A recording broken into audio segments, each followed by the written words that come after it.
Hello, everybody. Welcome back. Welcome back to another episode of this thing we call the Grandstream, twice daily, apart from yesterday. Apologies from yesterday. Won't delve into it too much. Very interesting day.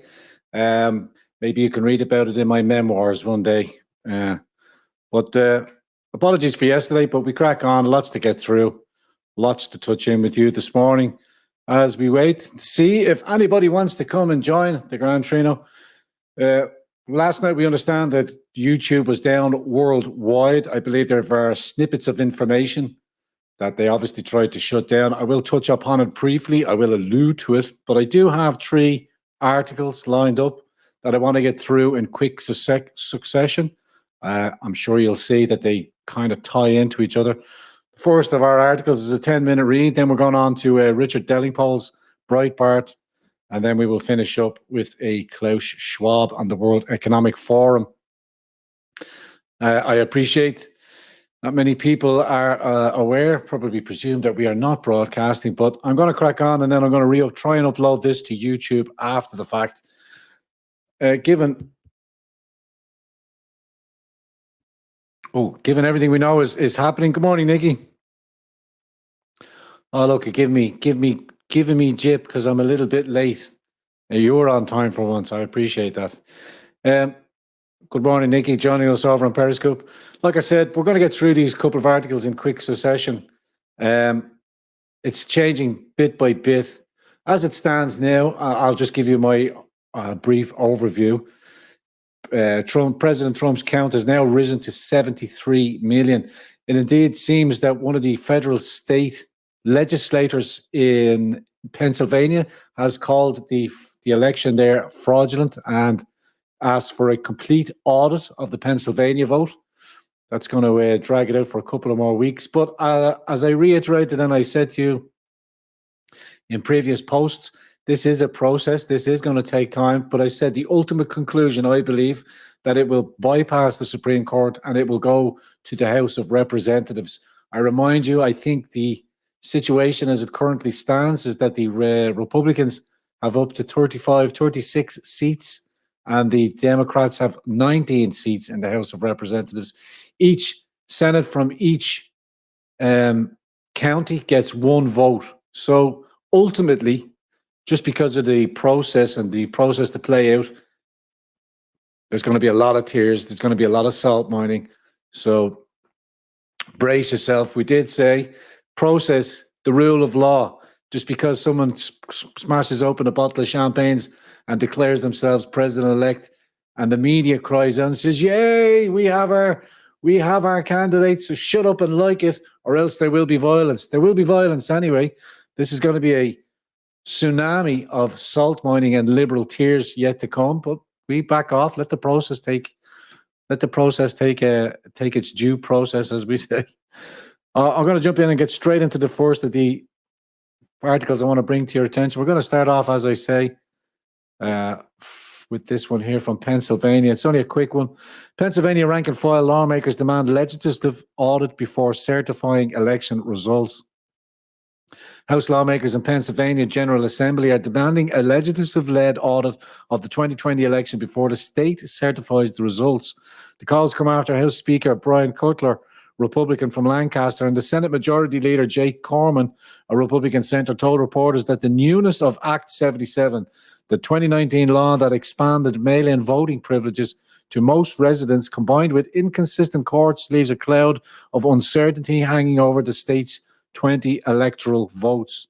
Currently called for former VP Joe Biden, but rank-and-file lawmakers, dismayed by the complaints rolling in from their districts about confusion at the polls, say it's their legislative duty to delve deeper into what went wrong on election day. We believe the moment is pivotal and important enough that the General Assembly needs to take extraordinary measures to answer these extraordinary questions. Quote, we also believe our representative oversight duty as the Pennsylvania legislative branch of government demands that we immediately work to establish a forum where these issues can be thoroughly reviewed in full view of the people of Pennsylvania for the purpose of determining whether Tuesday's election was conducted fairly and lawfully. Kiefer-led group of House lawmakers in calling for a bipartisan committee with subpoena powers to investigate the claims of flawed disenfranchisement, and incompetency coming from residents who struggled to cast a ballot during the election.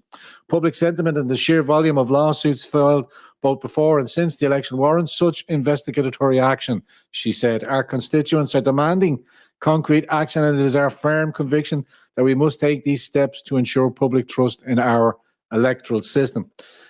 Now that is just happening on in the background. Like I say, it's hard to keep up with the amount of information that's coming from the United States, but it does seem on track that there will be definitely a certified or an audit certification before the certification rolls out in Pennsylvania.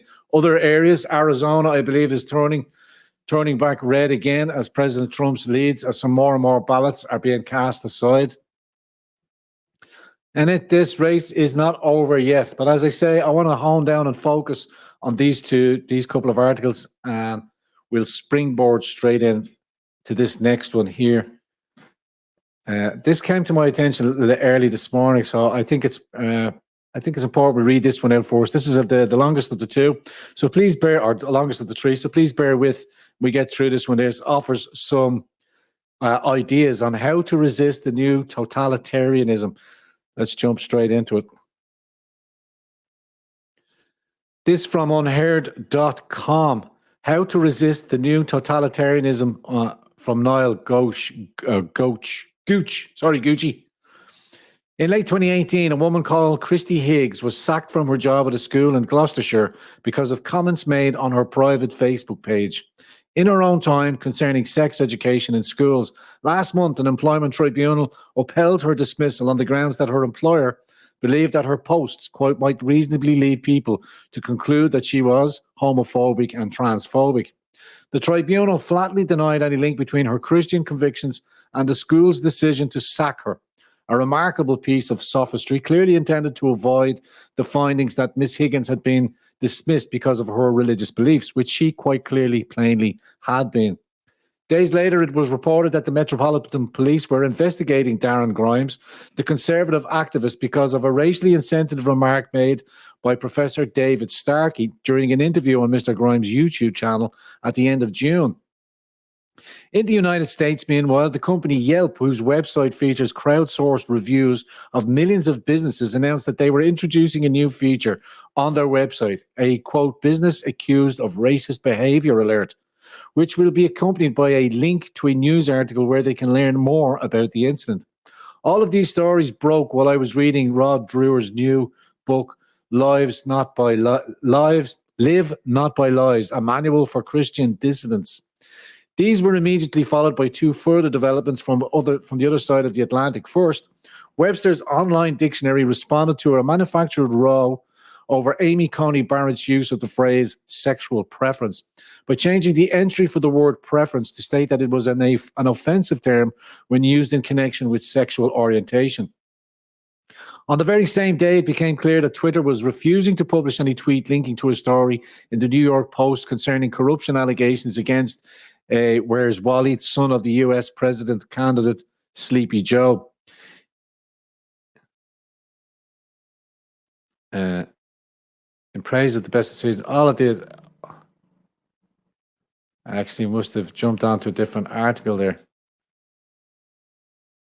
I jumped straight into another article there. Yeah, it just. Excuse me, apologies. All of these occurrences illustrate Dreer's centralist thesis that inhabitants of Western countries are seeing the development of a new, soft totalitarianism. Under this dispensation, interpersonal freedoms, those related to sexual expression and sexual definition, to the actualization of a self created by an individual for themselves, are sacrosanct, whereas old-fashioned concrete liberties of speech and thought and assembly and debate are up for grabs. This is Philip Riouf's triumph of the therapeutic, where the state will protect us from disapproval, challenge, and criticism, even if that requires the destruction of proper freedoms. Dreher quotes Hannah Arendt's definition of a totalitarian society as, quote, one in which an ideology seeks to replace all prior traditions and institutions with the goal of bringing all aspects of society under the control of that ideology.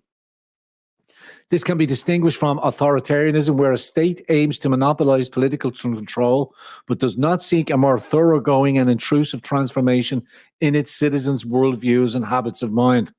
Many people will raise a skeptical eyebrow at this, but as with Dreyer's last book, The Benedict Option, to which Live But Not By Lies is a sequel or a companion piece of sorts, there have already been accusations of paranoia and alarmism.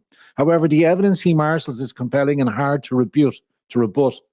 And any intelligent and honest observer of current affairs will find it hard to deny that in Western countries, the list of things that simply cannot be said without provoking a possible career-ending storm of controversy and denunciation is growing by the day. A problem for people like Dreyer, who wish to sound the alarm about soft totalitarianism, and a useful rhetorical tool for their critiques, is that the phenomenon is not always clearly defined. There is no party whose program explicitly outlines their support for it, although, of course, it has the implicit support of most mainstream parties in Western countries. It has never been put to my electorate.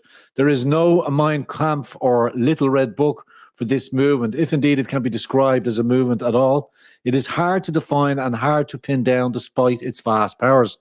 Various attempts have been made at description. Political correctness was unpopular for a while, but suffered the terrible fate of many terms coined to describe left-wing censoriousness. It quickly became low status, endlessly mocked by cultural gatekeepers. Nowadays, we have, quote, cancel culture, which is a useful term without quite capturing the way in which soft totalitarianism works. The writer Dan Hitchens calls it the thing. The US intellectual James Poulos calls it the pink police state. In some internet circles, the loose and informal but extremely powerful alliance between the media, academia, the public sector, and the political left, which polices and dictates the parameters of acceptable opinion, is known as the cathedral. Welcome aboard to our new follower, Keisha. Hopefully you got that little single symbol came up. We continue. Dreher approaches the problem of the totalizing ideology under... Oh, I missed that, sorry. How did we skip down here? How did we skip down here so quickly? Various attempts have been made at description. Political correctness was popular for a while, blah, blah, blah, the cathedral. Terminology per se is perhaps less important than a clear understanding of what exactly soft totalitarianism means. It can be best defined, I think, as a legal and cultural regime in which the expression of morally and socially conservative ideas and opinions is aggressively policed and punished by a combination of legal and social sanctions backed up by corporate power. The deepest animating impulse of what writer Wesley Yang calls the successor ideology is a ferocious egalitarianism based on what has been called the blank slate view of human nature. This results in a furious hostility to hierarchy, natural distinction, traditional Western cultural norms, or any concepts of limits on the perfectibility of human societies. Its most precious taboos are those around ethnic characteristics, sexual expression, relations between the sexes, and comparisons between cultures. The ruling presumption is that differences in outcome are ipso facto evidence of structural injustices. It has become a cliche of conservative rhetoric to point out that the modern progressive belief and activism has many of the characteristics of religious doctrine and ritual. Nevertheless, I do think this is a useful insight because it helps us to understand what exactly it is we are dealing with. Contemporary progressive activism resembles religious belief insofar as it provides an all-encompassing epistemological and moral framework into which everything else must be incorporated, a set of moral standards against which people and their actions and thoughts must be judged. This means that it is extremely hostile to the normal business of politics, the consideration of empirical findings about what the world is really like, the recognition of trade-offs, and the necessity of compromise between competing interests. To approach politics with a religious sensibility is dangerous because it leaves no room for the obvious reality that in political deliberation we must pay attention to people's differing conceptions of what is good and important in life. The ideologue, of course, will find it hard to admit this fact because to reckon with it honestly is to reject the totalizing moralistic fervor which is so central to a great deal of progressive politics and activism. Dreher approaches the problem of the totalizing ideology under which we increasingly live from an unexpected angle. In light of the experiences and concerns of people who lived under communist dictatorship in the Eastern Bloc in the many years before 1990. Live Not by Lies features testimony from many such individuals, including some who fled to the United States many years ago. Now they are concerned by the resemblance between the cultural political atmosphere in the USA and the stifling control they thought they had left behind. The title of the book refers to a message published by the Russian dissident Alexander Solzhenitsyn on the day of his arrest by Soviet authorities in 1974. He had come to realize that one of the most powerful supports for communist dictatorship come from the willingness of people to passively cooperate with the official lies published by the regime. Let me reiterate that paragraph. The title of the book refers to a message published by the Russian dissident Alexander Solzhenitsyn on the day of his arrest by Soviet authorities in 1974. He had come to realize that the most powerful supports for communist dictatorship came from the willingness of people to passively cooperate with the official lies published by the regime. The propaganda put out by tyrannies is very often not meant to convince people so much as to humiliate and demoralize them by surrounding them with obvious nonsense that they dare not contradict it. Solzhenitsyn said that you can stand up to this by refusing to cooperate with official dishonesty and deception. He knew that most people cannot be heroic public dissidents, but he did challenge them to live in truth in a small-scale way as far as they were able. He gave several examples of how his readers might do this. Avoid speaking lies themselves. Leave or boycott meeting where lies are told. Refuse to support demonstrations that they do not genuinely believe in. This way, he argues, you can begin to live with integrity against the regime that tries to make this impossible, and you can strengthen others by your example. The relevance of the imperative is to live in truth to concurrent plight is not hard to see. We too are being asked to swallow many lies, not just as Christians, to whom Dreher's book is principally addressed, but culturally and social conservatives of all kind. In resisting the spread of such lies, we face what game theorists call a coordination problem, a situation where lots of people are trying to make decisions about the best way to act based on incomplete information.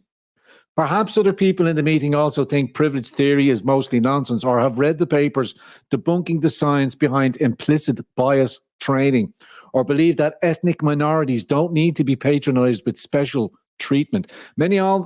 Maybe all the parents at the school think that these 6-year-olds shouldn't be learning about gay marriage and transgenderism. But who is going to dare say that? Who will speak first?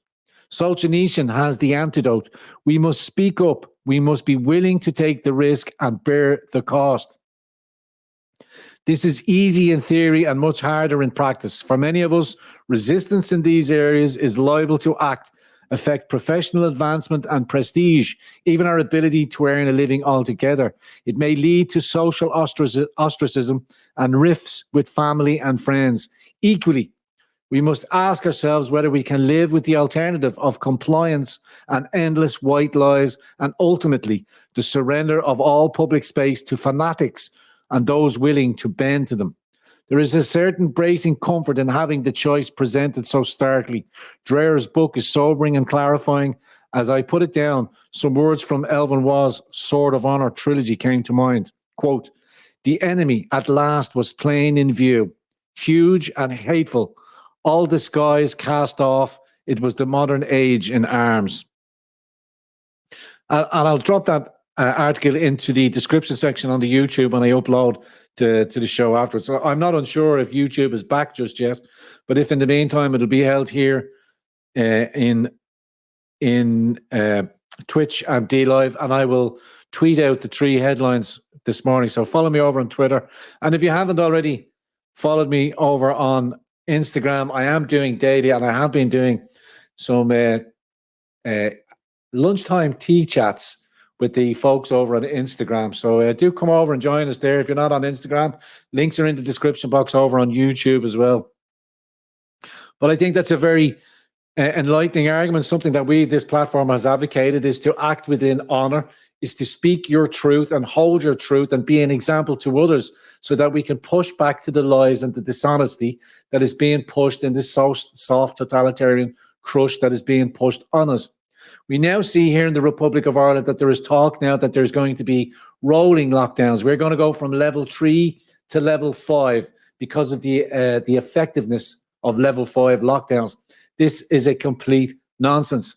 So each one of us, those of you viewing on this platform, those of you viewing on all of the other platforms, remain true to oneself, hold truths that these truths, to be honest, in your mind, everybody has their own subjective experience and view on life. But if we collectively as conservatives, as common sense, right-minded thinking people speak our truths, the article clearly articulates what we have all experienced and are experiencing, is that we have many rifts in our personal lives, within our family situations, within work situations, because there are those that are only relishing the fact of this totalitarian creep and love to have the power pencil in hand and to direct other people, to be given the authority to direct others and how to conduct themselves and their lives. But we must speak our truths, even if it comes at certain costs. And it is down to you to gauge how much you are willing to risk, but you are willing to risk it all for the future generations so that they do not have to live under this creeping authoritarian lockdown, this top-down totalitarianism that's creeping up all over us. Okay, enough of the ranting. So that first article, and like I said to you, I will drop them out over on Twitter because we don't have any facilities here to link the articles. Actually, I don't know if it will come through. It might come through in the chats to you over on Periscope, but Twitch and DLive, I'll drop it out there anyway. That article is linked out there if anybody wants to grab it. But like I said to you, I will tweet out all the articles. Now, that article falls perfectly in line with what Richard Dellingpole is saying over on Breitbart. I thought it was an interesting thread, and I thought we might read through the two of them. And then again, this is to berate the people that are quite reluctant to speak forth and speak their truth and acquiesce to the simplest of demands, whether it be through political correctness, biting your tongue so you don't have to speak your truth for fear of causing reaction or any sort of supposed pushback. Now more than ever is to speak the truth, is to fight the war, and that is to speak your truth. There is no truth but the truth. Dellingpole starts, sick of the rollover and die conservatism crawling to Biden. He starts, I've had enough of rollover and die conservatives. If you want to know what a rollover and die conservative looks like, here's a perfect example. If you want to know what the opposite of what a rollover and die conservative look like, here's an equally perfect example. There are probably two different pictures. Can you spot the difference? One is a rollover and die conservative. The other is what you might call a never say die conservative. One will inevitably lead us towards decline and oblivion. The other is our only hope of lasting victory. But even though these two types of conservatives are polar opposites in superficial terms, they look very similar. Dan Hannan, for example, has the most impeccable conservative credentials. He was for many years a Conservative MEP, considered to be on the right of the party. He admires Margaret Thatcher. He was a staunch Brexiteer decades before the term was even invented. He writes stirring, trenchant articles in the Sunday Telegraph and elsewhere, celebrating conservative principles from the free trade to freedom of speech. He travels around the world making eloquent speeches full of Shakespearean reference, explaining why conservatism is the only political creed that works. But though Hannan can certainly talk the talk, he's like almost all establishment conservatives in that he cannot walk the walk. That tweet of his is a giveaway. When faced with the ultimate test, what many of us would consider the defining battle of our lifetime between the right and the left, Dan has decided that the safe, sensible, reasonable, polite, gentleman's club option is unconditional surrender. Perhaps it's unfair to single out Hannan for criticism. It's not as though pretty much the entirety of the conservative establishment, from what passes for the right-wing commentariat to Boris Johnson's conservative government, hasn't sold the past to the forces of the radical left in exactly the same disgusting, craven way. Here's Prime Minister Boris Johnson showing the way. Here is former Conservative Party leader Lord William Hague. Joe Biden is indeed the, quote, good man described by the former President George W. Bush in a characteristically generous statement about a political opponent, not something that Trump would be able to muster. Here is Conservative ex-Chancellor Sajid Javid. As for the Conservative media, you can count on the fingers of a small mill operator's hand the number of commentators who stay true to the basic principle that a presidential election isn't decided until the Electoral College has ratified it. Note here that I am not even asking my fickle fellow Conservative commentators to go so far as to express their support for Donald Trump, even though they should. He being the only one of the two candidates who won't take America and the world into an irredeemably left-wing direction. All I'm asking for is something much more basic, that they defend the fair, honest, and just functioning of the democratic process. I'm a Donald Trump fan, always have been, and I believe that if he ends up losing the election, that the world is going to be a much darker place. But even if I weren't a Donald Trump fan, even if I were at the basic orange man bad level of crass, cliche-driven ignorance, I like to think that at the very least I have the moral decency and the intellectual integrity not to start crowing about a Biden victory until the day that the Biden victory had actually arrived. As I tried to explain it to my squishy conservative chum, Toby Young, on our London Calling podcast, it really ought to matter whether you're on the left or the right, whether you think Trump is the savior of mankind or whether you think he's a vulgar braggart who has disgraced the presidency. This is an issue which ought to transcend political affiliation. It's about the integrity of democracy itself. If we do not have faith in the voting system, then democracy is lost, and that is clear for all to see. And America cannot move forward until the electoral process has been transparent and audited and held to scrutiny. Otherwise, the people will not believe in it. But the left are going to melt down anyway, and there will be violence in America. But there are lessons for us here in the Republic of Ireland to learn, that we must speak and hold our truths and speak with them in all situations. Yet astonishingly and disgracefully, I'm on one of the very few conservative commentators in the UK sticking up for this basic principle. Most of them, like Dan Hannan, just want Trump to go, the sooner the better, regardless of any doubts there may be whether or not the election was stolen. And they're doing it. I can't help feeling for the shallowest of reasons. They're treating President Trump a bit like teenagers treat their dad when he's taking them to a restaurant and he complains about the service and the food. Sure, the waiters have been slow and rude, and the food has tasted like pig's swill. And if customers don't take a stand on this, then the waiters will carry on being slow and rude, and the food will go on tasting like pig's swill forever. But as far as those sassy teenagers are concerned, it's Dad who is the problem here. He's embarrassing them by making a scene, and he shouldn't do that because that's embarrassing, undignified, and unpresidential. This is exactly where we are right now. President Trump believes he has reason to suspect this election has been stolen from him, and he may or may not be right. You do not know. I don't know. But there certainly appears to be enough circumstantial evidence to suggest that he has a case, and at the very least, strong enough for nobody, not you, Dan Hannan, not you, Andrew Neil, and not you, Boris Johnson, or not you, Brendan O'Neill, to be in a position where in any consequence they can declare the election for Joe Biden. Well, I hope and I pray they are proved wrong. And if they are proved wrong, I promise I won't gloat because, frankly, I won't be in any mood for gloating. All I'm feeling right now is contempt and disgust at my fellow Conservatives. They remind me of the ones who betrayed Margaret Thatcher, and I don't think the vile taste is going to go away for a very long time. If indeed it ever does, you utter scumbags. That's a harsh criticism, and I will include in that list of Brendan O'Neill.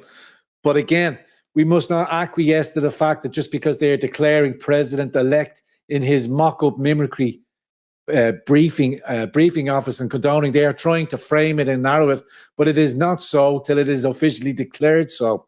And there is enough fraudulent claims. The Dominion software glitches are now going to be investigated, and they are in 37 counties.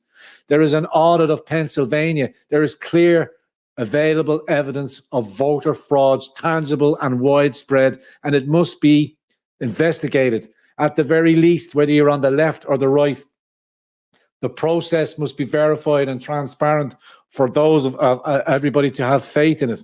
And at that part, I remind you back here of this little speech that was said by this little muppet here in the Republic of Ireland. I can't play the visual, but I'll play you the audio. That this is what we have to face here, because they are in lockstep behind with Biden in the Republic of Ireland, and the creeping left have formed a militia, and they're going to call. I'm going to play this speech by Dirty Dickie Richard Boyd Barrett.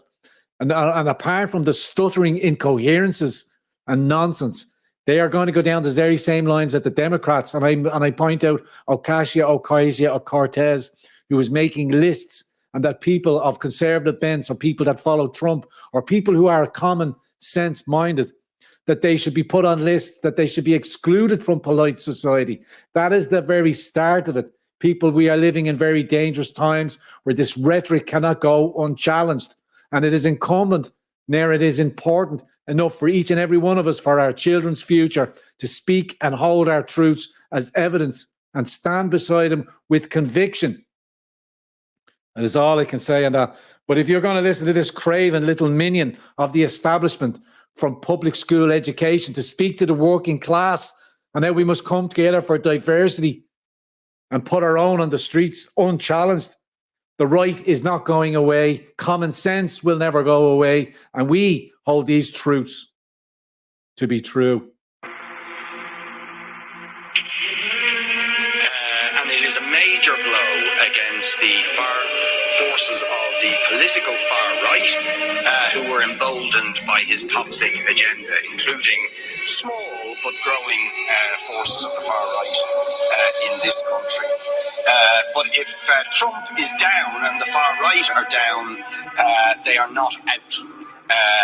Unless we challenge the conditions which gave rise to Trumpism and the growth of the far right. Here in Ireland, I'm involved in a new group that's going to be launched soon, also with support from Sinn Féin and the Social Democrats and trade unions, artists and so on, which will be launched in December, called WICKLOW, Diversity Not Division, which is an attempt to essentially promote, as it suggests, a movement of social diversity and pluralism and unity against the hate-filled agenda of the far right. The key point that I think is that WICKLOW wants to make, and I think we need to be aware of in terms of what's happened in America, is unless you address the poverty, the inequality in society, things like the housing crisis, the fact that huge numbers of people across the world are disenfranchised by a grossly unfair system, the soil in which the politics of the far right still exists and can come back. And I think that has to be the lesson, while it is very much a cause for celebration. Unless governments like yours recognise that gross inequalities in society, the gap between the rich and poor, things like a failure to provide basic things like secure, affordable roofs over the heads of our citizens, we will still have the conditions in which the far right can grow. And that is the challenge if we are to ensure that Trump and his likes stay on the political margins. That craven little skinny drip is only itching to start writing lists. And he is talking about a housing crisis here in the Republic of Ireland that he, along with him and the establishment that he is very much party to, have created.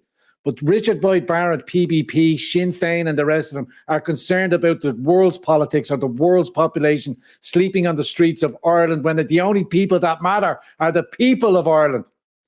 They have no intention of serving the citizens of Ireland. They are representing the persons that live here. They're changing and framing the language that the citizens' rights are constitutionally protected under our Republican Constitution. They are subverting the rule of law by adjusting and changing the language, as they have always done, the creeping left. So to be in bed with people before profit with Sinn Féin, they're not addressing a housing crisis, but they are managing an influx of new voter. They're replacing the working class with a new work class. And they are doing that through the open borders. And that is in tandem, that lies at the heart of the matter, is that our membership of the European Union is forcing us to bypass our constitutional given rights. So if we do not stand up to this soft totalitarian creep, if we do not push back, and all you are asked to do is hold true to the truth in your mind and to express the truth and to hold your opinions and stand firm. Otherwise, we will finish up on this last article. This is where we will be failed, because the elites are telling us, globalist Klaus Schwab, world will never return to normal after COVID. In his book, COVID-19, The Great Reset, World Economic Forum globalist Klaus Schwab asserts that the world will never return to normal, despite him admitting that coronavirus doesn't pose a new existential threat. Breitbart's James Delingpole unveils how Schwab is even more explicit in his book about the elite's plans for exploiting the COVID pandemic in his public statements. Schwab has continuously pushed for COVID to be exploited to push for a new world order, claiming now is the historical moment of the time not only to fight the virus, but to shape the system for the post-corona era.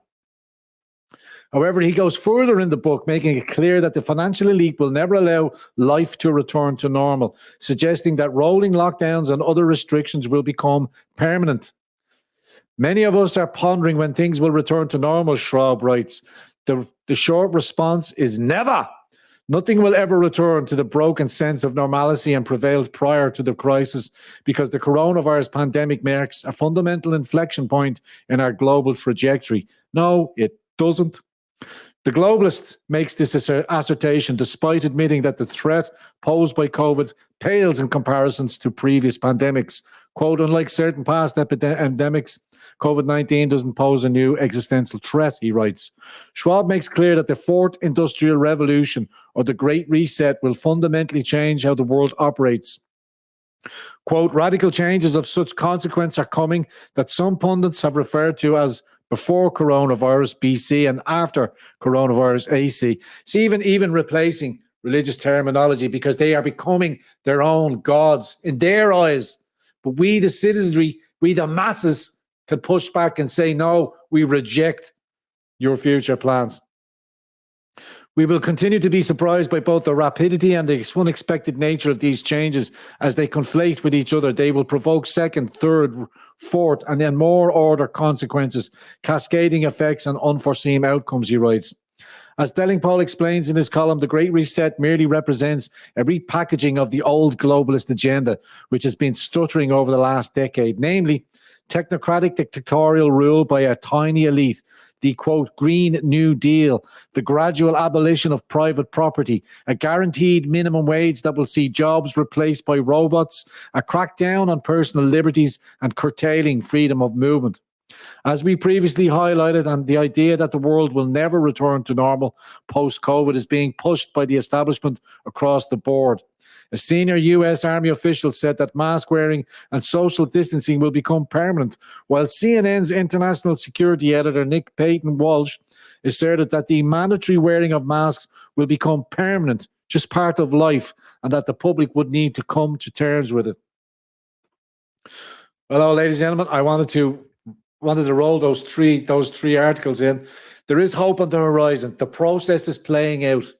We have to stand true and hold those on our liberal friends to at least to admit that the process must be seen to be transparent. If they say that we are living in a democracy, then let the democratic processes take place. Because if we are to have belief, and if we are to be ruled by consent, if we are to be policed by consent, then we must at least believe in it before we give our consent. And with such fraudulent charges, with such clear outright fraud being on display and more evidence coming forward, now is the time again to stand and hold true. If you're of a mind to get out and protest, dissent, take to the streets. If you do not want to wear a mask, do not wear a mask. And if that means suffering the consequences, then suffer the consequences, because you should suffer the consequences, not your children and not their grandchildren, because they are already spending their lives by borrowing on the now, on the never, that future generations will pay, and pay dearly for this. but they will pay above and beyond what is needed if we do not protect their civil liberties, if we do not defend the Constitution, and if we do not speak truth just for our own self and sanity to speak truth. Don't mind what the Richard Boyd Barrett say. They are trying to intimidate and fear and rule by coercion. And no one lives under tyranny and coercion without pushing back. So, ladies and gentlemen, that's as quick and as short as I can make it this morning. If you have a mind, please share this on your other platforms. I know we're not having the usual banter, but when the live streams come back, when we are let out of Facebook jail, if indeed we are ever allowed out of Facebook jail, we will start the live chats. We will have the roll calls. But in the meantime, hunker down, batten down the hatches, hold these truths to be evident, and hold your truths and speak your truths more now, so more than ever. Please, before I let you go, don't forget, smash that like button if you're new to the show. Also hit the subscription if you're new to the channel, and also the little bell, and you'll be reminded of future broadcasts here in the Grand Torino. Please, if you could, please leave your thoughts, comments, and witticisms in the comment section down below. We do love to engage with you down there. And please share this on your other platforms if you think this is of any merit. As you know, we are demonetized, but we are not demoralized. Thank you to each and every one of you supporting the channel, either via links in the description box down below or over at the Grand Torino website, World Wide Web, grandtorino.ie. Big us to each and every one of you helping to maintain the platform. And last but not least, thank you for all your correspondence. And we do have a PO Box 131 179 in Wicklow, if you're a mind to sell us a snail mail. And a big thank you to each and every one of you that already has done so. And before I let you go, a big shout out to our friends of the show, the littlefarmer.ie. We love our enzymes so much, we keep them alive. Wheatgrass and barley grass, mighty shots. Small wonder they're so good. 1 wheatgrass shot is equivalent to 1 kilogram of your leafy green veg, and barley grass juice is full of antioxidants. Just shake and shoot. And don't forget to enter in your promo code GT for your substantial discount. Ladies and gentlemen, one last thing, and we are crouching up to 45 minutes. I couldn't keep it under the half hour as much as I would possibly like to. Please, ladies and gentlemen, do not take your eye off the boy. Please be emboldened.